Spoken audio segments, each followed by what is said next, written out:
suci putih jiwaku, selalu luhur cita-citaku.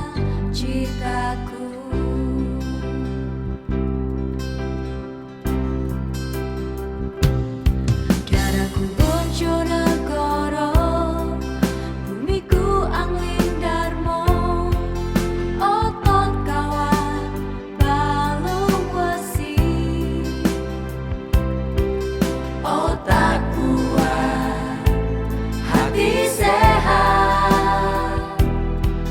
Akulah Bojonegoro, rawe-rawe atas malang-malang mutu.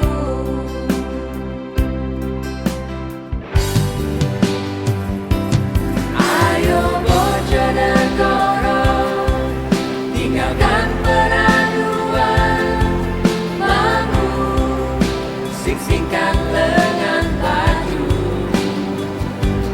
hadapi kesulitan, terima kekurangan, rangkul kawan, tinggalkan kebencian.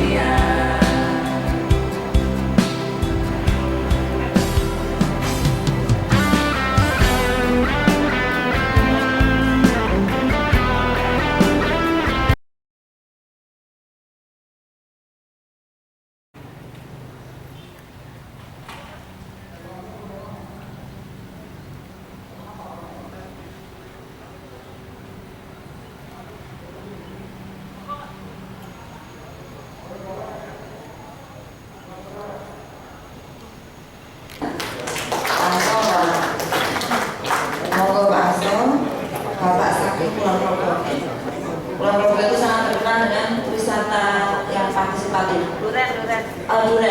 Oke. Kuliner lokal. Saya mabuk pasti Pak kalau wisata dengan kerajinan duren. Yang kedua, monggo saya persilakan Ibu Bupati Lampung Timur ya. Ayo. Ibu Hajar Kusnia Khalil PhD. Bu, saya belum sempat PhD, Bu. Oh, kapan ini saya tak tahu. Ya, nomor 3 saya persilakan Bapak Halili dari Setara Institute. Nah, Pak Halili ini perwakilan dari NGO Setara Institute yang sangat sering mengeluarkan pandangan, wawasan terkait dengan isu-isu multikulturalisme. Bojonegoro dan Bupati atau Wali Kota yang lain dan hadirin sekalian, para tokoh-tokoh LSM yang saya hormati. Saya bukan ahli politik dan bukan ahli HAM, tapi saya ahli kebidanan dan kandungan. Jadi saya dokter spesialis kebidanan dan kandungan, dan saya expert saya dalam bidang infertility dan bayi tabung. Jadi jauh sekali sebenarnya. Dan profesi saya terakhir, saya sebagai Kepala Program Studi Pendidikan Dokter Spesialis di Universitas Gadjah Mada sebelum saya jadi Bupati. Kemudian sampai sekarang saya di Kulon Progo. Kulon Progo itu bukan Ponorogo ya. Kulon Progo itu DIY, jadi di gambar itu ada daerah istimewa Yogyakarta.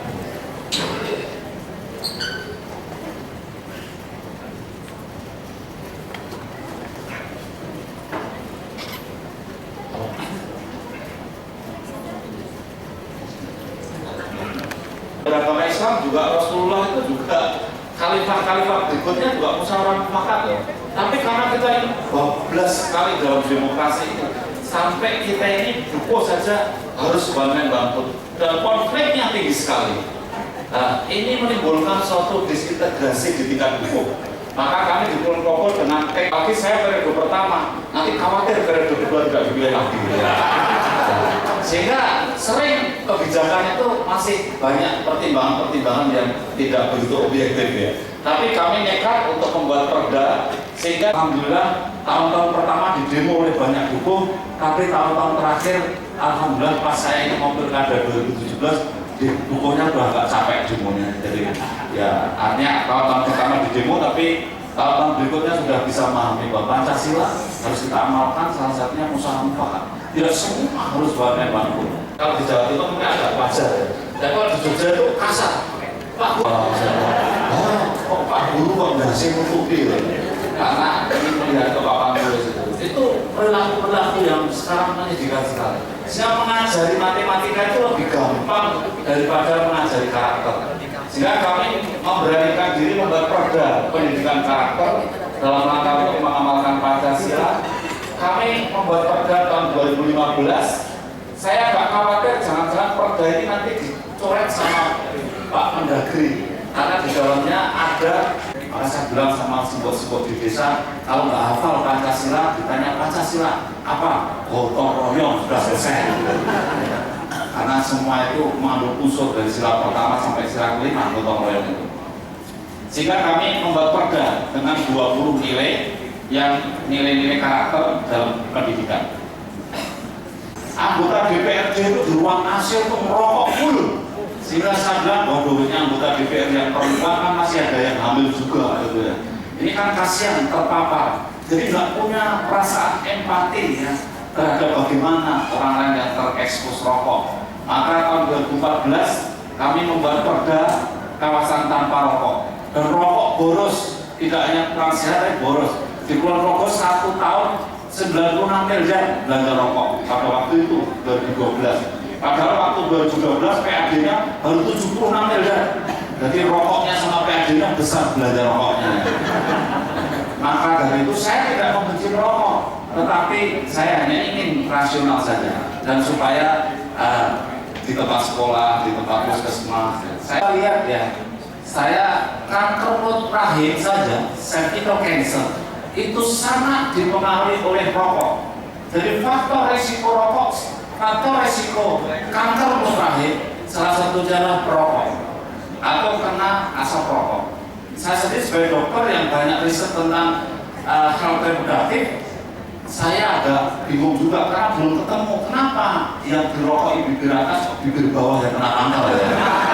Tapi ternyata karsinogenik ini memang betul-betul melawan perkembangan sel, berubah menjadi malignansi.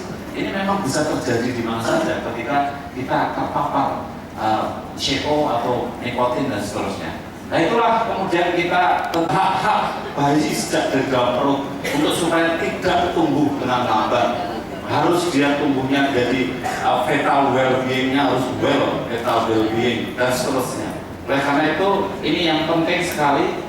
Orang-orang tua juga ternyata yang terpapar rokok juga mudah keropos tulangnya dan seterusnya. Makanya DPRD alhamdulillah menyetujui untuk perda kawasan tanpa rokok. Padahal dia merokok semua. Dan saya juga alhamdulillah setuju.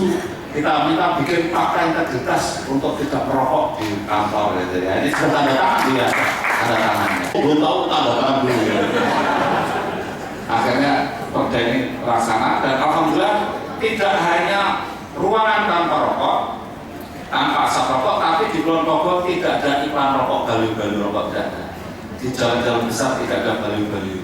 Yang sekarang saya masih diserang itu ya tutup-tutup toko kecil-kecil di desa-desa itu. Jadi tidak ada sponsor untuk olahraga dan tidak ada sponsor untuk musik-musik untuk rokok karena sering anak-anak kecil kemudian datang kemudian dikasih sampel, ini berbahaya sekali. Oleh karena itu inilah cara kami bagaimana melindungi kesehatan ibu hamil, melindungi anak-anak itu kita dengan cara bagaimana mendapatkan udara yang sehat. Ini tadi yang sudah saya ceritakan betapa borosnya karena memang kabupaten miskin itu juga boros ternyata. Pulsanya juga boros, rokoknya juga boros ya. Pulsa sampai 46 miliar padahal cuma gula rumput saja juga bawa HP ya. Saya itu juga mantel ya jadi bupati. Oh kita itu kabupaten miskin masih hula hulu rumput aja bawa HP. Rumput aja motornya bagus, saya marah juga. Rumput aja motornya bagus. Kalau ketahuan saya tendang ini motornya.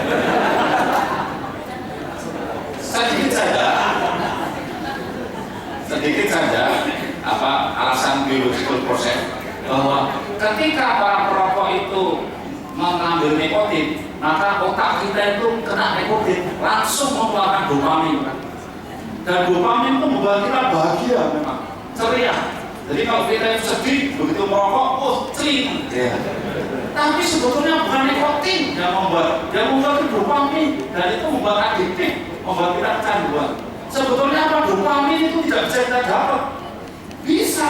Pak Sugeng ini kalau lihat cewek cantik, dopaminya naik. Karena tapi kalau Pak Sugeng itu lihat cewek cantik dan menikmati, dia nggak merokok, nggak apa-apa sebenarnya. Ya, karena dopaminya sudah naik. Ketika main bulu tangkis, menang, hampir nyaris menang, dopaminya juga naik. Jika juga olahragawan juga habis olahraga, nggak merokok juga seger. Karena dopamin. Jadi sebenarnya kita hanya ditipu saja. Nah inilah kadang-kadang kita perlu alasan ilmiah itu perlu kita kaji. Ya. Maka tadi ketika kenapa kita boleh kawin usia muda, undang-undang kita kalah, judicial review kalah? Karena apa? Tidak diterangkan secara biologis bahwa sebetulnya gadis-gadis kita yang usianya kurang dari 18 tahun, mulut rahimnya itu masih estropion. Estropion itu bahasa Jawanya, bahasa Indonesia nggak ada. Kalau bahasa Jawanya mekrok. Tapi kalau wanita sudah di atas 18 tahun, mulut rahimnya itu sudah bahasa Jawa, bahasa kedokterannya entropion. Kalau bahasa Jawa Timurnya ngegelut. Jadi hak perempuan usia kurang 18 tahun tidak boleh dihubungi seks. Karena apa? Karena mulut rahimnya masih mekrok. Sehingga kalau kena benturan alat kelamin laki-laki, maka ada batas antara sel pipe dan sel ganas yang namanya squamous cell Janssen itu besok menjadi kanker 15 tahun lagi. Jadi kalau ada gadis muda umurnya 35 tahun kanker, wah pasti dia berhubungan seksnya mesti 16 tahun. Padahal nikahnya 25 tahun. Ya. Jadi Bapak Ibu hadirin, kalau seandainya ada sexual intercourse kurang dari 18 tahun, meskipun Anda kawinnya nyata-nyata di atas 20 tahun, pulang dari sini segera pap smear. Itu contoh saja bahwa penjelasan biologis itu penting. Jadi kadang-kadang kenapa undang-undang di judicial review kalah? Karena penjelasannya tidak biologis. Penjelasannya hanya dengan perdebatan apa psikologi sosial dan sebagainya. Kalah kita, agama kalah kita, tidak pernah dijelaskan secara biologis. Kenapa di Amerika orang yang hubungan seks dengan anak usia 16 tahun itu termasuk pelanggaran berat dari sisi HAM? Karena alasan biologis loh, bukan alasan yang lain-lain. Karena sel squamous cell Janssen tadi. Sehingga ketika para ahlinya tidak diajak bicara, ya sudah. Dunia ini kalau biologi bukan ahlinya kan tumbuhan kurang. Nah, sayang ahlinya tidak didatangkan. Ya. Kemudian berikutnya adalah kami di Ponorogo sedih karena ada 32.000 warga miskin yang rumahnya itu masih jelek-jelek semua seperti ini. Ya kalau ini yang dibawa bukan Ponorogo ini di tepi Sungai Bengawan Solo. Saya bukan kepada karyawan, bukan. Maka saya bukan cari apa tebar pesona. Kalau disuruh beli mobil bagus itu saya nggak pernah punya senang. Saya katakan saya nggak punya libido beli mobil bagus saja. Karena apa? Rakyatnya itu masih seperti ini. Ya. Saya itu setiap hari masih keliling, tiap hari itu mikirkan WC-nya rakyat saya masih banyak yang beraknya tidak karuan. Ini haknya dia untuk diurus oleh pemimpin daerah. Saya masih ngurus WC cemplung, membuatkan WC cemplung. Sementara Korea Selatan yang merdekanya tanggal 15 Agustus 45, selisih 2 hari dengan Ponorogo, dia sudah bikin Samsung. Gila. Korea Selatan bikin Samsung, Bupati Ponorogo WC cemplung. Bikin tanpa APBN. Karena kalau mengandalkan APBD APBN kita tidak jelas. Maka kemudian kita ada Perda CSR, ada zakat infak sedekah yang kita rintis PNS di Ponorogo tanda tangan bersedia zakat 2,5% atau belum bersedia dana persembahan atau apa gitu. Kemudian setiap bulan diberikan. Sehingga alhamdulillah setiap bulan ada 250 juta yang terkumpul dari PNS. Membawa 10 juta. Kita datang, Pak Gubernur ikut datang suatu saat, kemudian kita bawa uang 10 juta di sana. 10 juta itu kita bilang sama kepala desa, ini warga berhak untuk hidup yang layak. Ayo rumahnya kita perbaiki. Kemudian kepala desa saya bawa uang 10 juta. Anda harus selesai ya menyelesaikan rumah ini. Oh kepala desa senang sekali. Oh beres Pak Bupati pasti selesai. Karena kepala desa juga ingin dipelihara sambil menghidupkan Pancasila. Karena Pancasila itu gotong royong kalau di negara itu Pancasila. Sehingga sederhana mengamalkan Pancasila gotong royong dan bedah rumah itu ikhlasnya luar biasa warga itu. Ya, dia datang, wah senang sekali. Saya jadi bupati itu kepuasannya ketika melihat rumahnya janda tua yang tidur dengan ayam. Setelah kita gotong royong 2 minggu maka kemudian selesai jadi bagus rapi.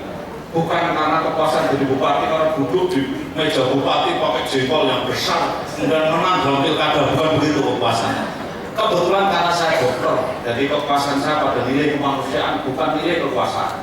Ya, itu yang penting kita. Karena kalau saya itu bedah rumah hanya ingin dipilih, pahala saya hilang tentunya. Ya, karena kadang-kadang disangka kita itu hanya ingin tebar pesona. Itu kan repotnya bupati kan begitu. Berbuat baik disangka tebar pesona, nggak berbuat baik di demo. Ya. Hari ini ada istilah Sabdo Pandito Ratu. Itu dulu ya. Tapi hari ini bukan Sabdo Pandito Ratu, tapi Sabdo Pandito Rakyat. Ya, karena rakyat itu bisa menjadi diktator dan benar bisa diktator proletar, itu kenyataannya. Ya. Makanya kita harus berbaik dengan rakyat. Nah, itulah kita selalu melakukan bedah rumah dengan ikhlas dan ikhlasnya luar biasa. Saya lihat kalau bangun jalan itu, wah gotong royong mau datang karena besok jalannya lewat juga. Oh kita bangun masjid karena sholatnya di situ. Kalau bedah rumah, janda tua, miskin, nggak mungkin. Besok kapan-kapan tidur di situ. Saya pikir ya, pasti ikhlas luar biasa. Kami juga membuat Banfil dan Sister Company dari satu perusahaan mendampingi satu desa yang miskin. Ya CSR-nya seberapa CSR yang bisa diberikan. Dan alhamdulillah inilah yang juga menopang bedah rumah setiap hari Minggu sehingga hak untuk hidup di rumah yang layak itu bisa dipercepat. Dalam waktu 4 tahun ini kita bisa membangun rumah 3.050 rumah ya, dan selesai dengan baik ya, dengan 10 juta. Nah, itulah ketika hak-hak itu kemudian kita hidupkan. Dan yang terakhir saya sampaikan bahwa bagaimana orang miskin itu kan memang kita ajak untuk membangun ekonomi kerakyatan. Karena Pancasila itu kalau bicara ekonominya orang miskin dan Pancasila, maka ekonomi untuk menuju tujuannya adalah keadilan sosial. Sehingga sebetulnya Pancasila itu sudah satu rangkaian tujuan pengentasan kemiskinan. Bagaimana mulai dari dasarnya, caranya sampai tujuannya lengkap. Yang saya lakukan sederhana saja, koperasi itu kan salah satu bentuk yang berkuasa, bukan pemodal pabrik yang rakyat punya. Sehingga koperasi yang bergerak di daerah-daerah itu, koperasi itu mayoritas jelek. Karena apa? Banyak bergeraknya tidak di sektor real. Yang paling besar koperasi hanya simpan pinjam. Dan setelah saya cek ternyata tidak simpan pinjam, pinjam. Karena yang limpah tidak ada. Ini sedih sekali saya. Maka ayo koperasi kita benahi kalau kita mau mengamalkan Pancasila sebagai sokok gurunya. Kalau ada koperasi PNS, mestinya mayoritas PNS mengakses barang dari koperasi. Kalau itu koperasi konsumsi. Kalau ada koperasi produksi, mestinya mayoritas rakyat menjual pada koperasi itu. Itu baru benar. Sehingga kita melaksanakan itu dan kita buat perda untuk supaya toko-toko modern itu tidak dekat dengan toko rakyat, supaya rakyat bisa membeli. Tapi saya tidak membunuh toko modern, karena toko modern yang ada di kelompok ada Alfamart, Indomaret, mohon maaf, kami beli, koperasi membeli Alfamart. Setelah perda dilaksanakan, Alfamart ditutup, kemudian dibeli oleh koperasi, kemudian kita beri namanya Tomila, toko milik rakyat. Akhirnya kita bilang, tolong diberi tepuk tangan dulu ini. Karena apa? Kabupaten lain ada yang membuat perda tutup ke lain.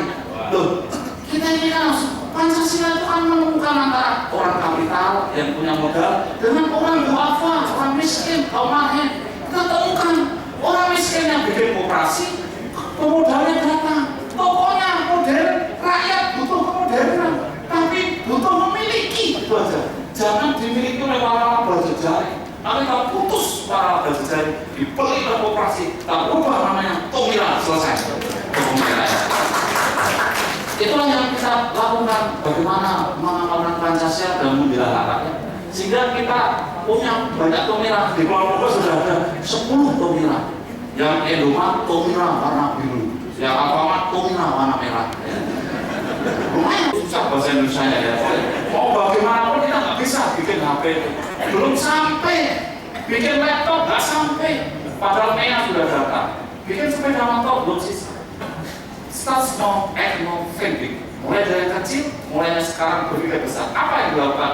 Bikin air, selesai. Air putih. Sehingga PDAM, perusahaan daerah air minum, singkatannya. Tapi Anda perusahaan daerah air mandi, bisa bilang. Nah, mulai sekarang, tahun 2012, ayo kita bikin air minum. Kita beri namanya airku. Ini airku itu air Kulon Progo, saya bilang gitu. Ya air saya, gitu. Bukan airmu. Bukan airnya Prancis, tapi air saya, airku. Air Kulon Progo. Wah, katanya kita merdeka. Ya, dalam bidang air lah paling nggak ada. Nah, bagaimana? Anda itu kan minum air kan buangannya ke Prancis. Sedih nggak? Sedih sebetulnya. Kenapa? HP nggak bisa bikin, oke. Tapi kalau air putih nggak bikin, keterlaluan. Sakitnya di sini sebetulnya. Sakit kita itu sebetulnya. Itu sederhana saja. Dan saya senang. Pada Sleman ikut bikin air, namanya Dampu. Batu ikut. Kemarin saya ke Kalimantan Barat dulu ceramah di sana, lebih untuk bikin air di sendiri. Ya baguslah begitu. Kalau semua bisa begitu, wah kita betul-betul berdikari dalam bidang ekonomi dan cita-cita bersakti tercapai. Ya, kita urus semuanya dan kita buat seni-seni, pentas-pentas untuk bangga bahwa kita punya produk sendiri. Itu penting kalau kita harus maju. Yang kecil-kecil banyak juga sebetulnya membuat pabrik-pabrik itu kenapa harus diserahkan kepada perusahaan-perusahaan besar. Sebetulnya di gunung-gunung di Kulon Progo itu ada batu-batu. Kemudian kita suruh motong-motong. Terus ya meskipun tidak sekeren Bojonegoro tapi ya kehalamannya Kabupaten Kulon Progo batunya sendiri. Jelek memang tidak bagus. Tapi kalau saya jalan di atas, wah saya bangga sekali karena ini bikinan sendiri saya bilang itu sampai jalan. Ya. Bangganya karena ini ada bikinan sendiri. Nah, itulah beberapa hal yang sebetulnya sangat mungkin kita mulai.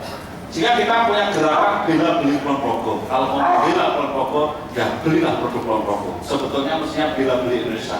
Kalau mau membela Indonesia, beli produk Indonesia. Saya bilang sama warga masyarakat, kalau semua bela Kulon Progo, ya beli Kulon Progo.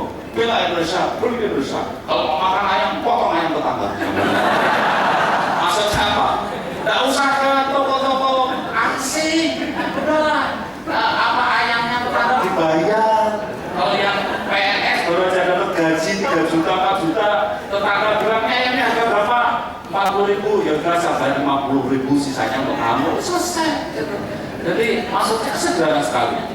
Jika kita bisa madep-madep mangan pangannya dewe, madep-madep ngombe banyune dewe, kalau bisa madep-madep nganggo banyune dewe, kira-kira begitu ya. Ya kalau pergi-pergi ya Pak Sugeng nek pergi-pergi ngejak bojone dhewe lah.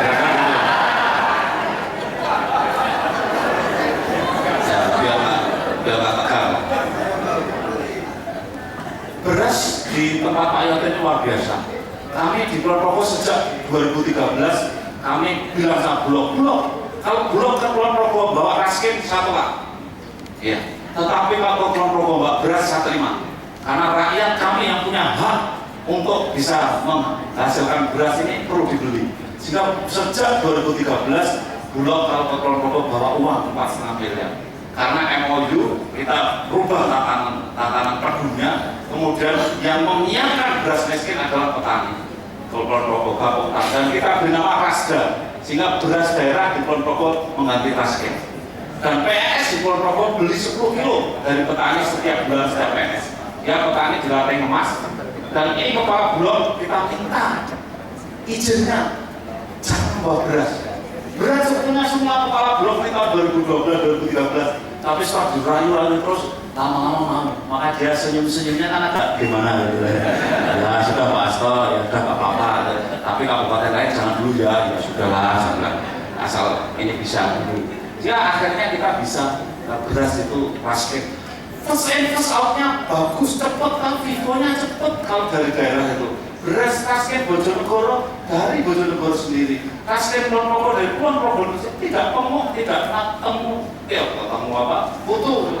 Kita kan Bupati sering juga diteleponi rakyat, Pak Bupati, Pak Pak Dokter terima kasih.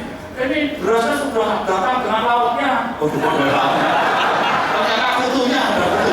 Astagfirullahaladzim. Sedih ya? Ya, sentra-sentra produksi untuk orang miskin kita perlu lindungi. Di Kulon Progo punya orang miskin yang masih sering miskin terus adalah penyadap pohon kelapa yang dia banyak kemiskinan. Tapi yang perlu dibimbing jangan boros lagi. Nyadap pohon kelapa aja dia tak pohon kelapa hula lalu pakai HP. Wah, nggak salah kasih bantuan kalau diutaranya. Wah, kamu ngawur kok nilainya 500.000, kursanya 2.000. Dia jawab juga, Pak Bupati, kalau di bawah nggak ada sinyalnya. Oh, asem.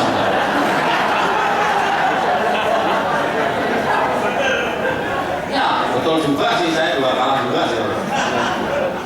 Ya, yang perlu kita minta untuk hilirisasi produk kita bantu, kemudian menjadi brown sugar, menjadi gula merah. Kalian yang punya gula merah, kita tidak harus ekspor karena di dalam negeri kita masih kekurangan dan kemudian ini bisa rakyat miskin bisa terpenuhi kebutuhannya. Batik itu sebetulnya sederhana sekali. Kami di Kulon Progo itu buat batik ada angka 88 itu. Namanya batik geblek renteng.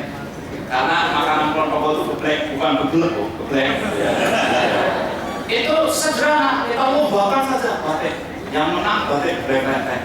Terus 80.000 siswa dari kelas 1 SD sampai kelas 3 SMA kita haruskan pakai batiknya batik geblek Kulon Progo. Kita harus hak kekayaan intelektualnya.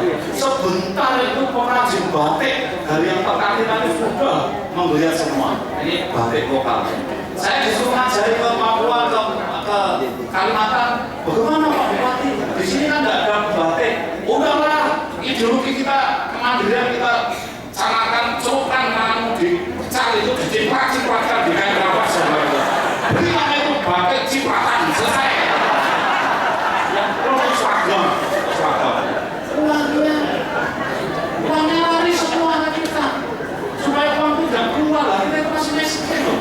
Kok beli batik kok ke Tanah Abang, kemudian batiknya itu dari China, terus komite sekolahnya batik lah kan repot ya kan. Udahlah bikin batik cipratan saja. Kita omsetnya akan naik berlipat-lipat karena regulasi kita buat. Dan tidak mungkin ganti bupati ganti, jangan khawatir Pak ya. Karena Pak dibela rakyat. Kalau bupati ganti pasti yang demo pembatik. Wah, demo semua kok terus jadi nggak dibeli. Pasti. PDAM tadi kalau airku di stop oleh bupati pengganti saya suatu saat nanti nggak mungkin. Karena Pak PDAM suruh stop PAD ke APBD. PDAM mana yang stop PAD? Nggak ada. Jarang sekali. Karena PDAM biasanya kalau belum 80% rakyat terakhiri boleh tidak stop PAD. Terus PDAM yang 79% terus nggak dinaik-naikkan supaya nggak stop PAD. Saya ngerti itu. Borok-boroknya itu ngerti.